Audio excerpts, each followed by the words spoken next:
for joining us. Beautiful sunny day here. We're going to trim up some trees today where we're going to put in the fence and then over on the triangle patch in the north hayfield. Checking out the chainsaw here, we have to fill it up with the chain oil and the fuel each time, and it goes through about as much chain oil as it does fuel. And then check the chain, make sure it's tight, put on our protective gear, our safety glasses and our helmet, and then we'll head down and start trimming trees.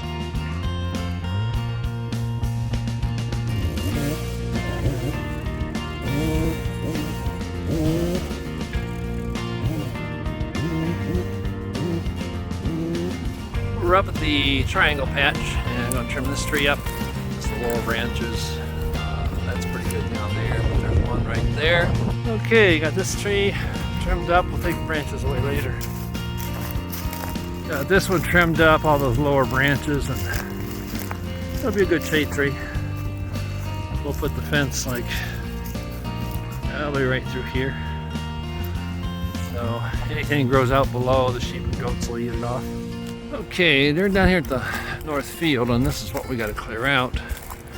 However, in looking at this, I think it's more than what I'm going to be able to accomplish. Well, I've got to take some of these trees out, these stumps and stuff. Clear a path back here. We're going to put in a 24-inch culvert. And we'll put the culvert right down here, and then cover the culvert with rock, and then level this out with dirt. Go straight on out that way. We want to make a crossing so that when they come down they can just walk across and not go in the water. So that'll be it for today. Got a lot done, and land has really dried out a lot this week, so I think you can get down here and do some more of the site prep. So have a great week, and we'll catch you the next time. If you haven't already, please subscribe and ring the notification bell, and you'll be notified of any new videos as they come out as we build the sheep farm. And if you would, please like it and leave a comment if you like. So we'll see you next time.